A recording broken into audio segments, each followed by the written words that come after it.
美军少将突然坠机身亡，美方态度诡异。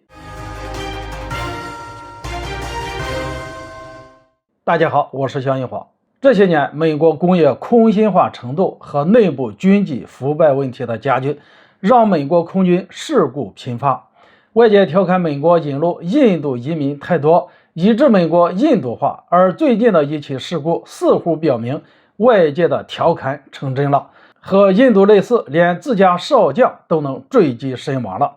据福克斯新闻和纽约时报的消息，不久前，美国59岁的安东尼·波茨少将在距离华盛顿不到75英里的郊外坠机身亡。按照美国当地急救中心的说法，飞机上唯一的人员就是安东尼·波茨少将。当他被救护人员发现时，已经没有了生命体征了。这个事情其实疑点非常多，为什么这么说呢？美国媒体没有刻意去提波茨的飞机型号，是 P-28，又名弓箭手，是一种单发4座的教练机。可出事的时候，飞机上既没有学员，也没有乘客，只有波茨在驾驶这款教练机。而美国陆军虽然是第一时间在社交媒体上表示哀悼，声称波茨少将服役超过36年，为美国的军事系统做出过卓越贡献，可依旧没有去细究这次坠机事故的原因和来龙去脉。这在美国也算是比较罕见的情况了，放在一个重要的军事主官的身上就更显得可疑了。从安东尼·波茨少将的履历来看，有点属于是高端人才的意思，曾深度参与美军海湾战争的多个战役。坠机前，此人刚刚退休，退休前的最后一份任务是美军指挥、控制和通信战术项目的执行官。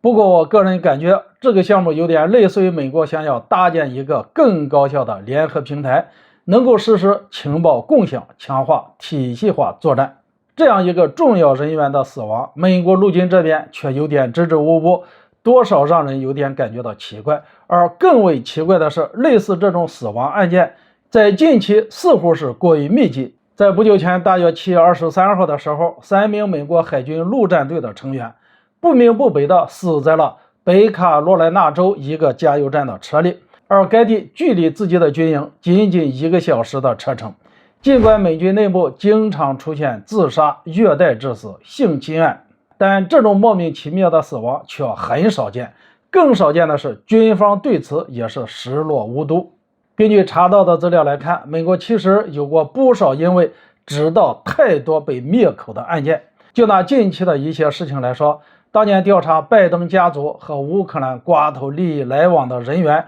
调查美军财政拨款账本的调查组，追溯新冠起源的调查组，都出现过身中数枪但自杀身亡，又或者在被封锁的街头被突然闯卡的大货车给撞死的事情。这次波茨的案件就非常像是美国经典的灭口案，一方面来说是飞机事故的疑问，另一方面就是美国军方的态度。当然，后者其实也是另一种解释，这就是动了军工复合体的蛋糕。因为在资料中显示，波茨少将在美国马里兰州有一个大概1600人的大团队，用于研发武器装备、升级单兵防护装备和网络技术。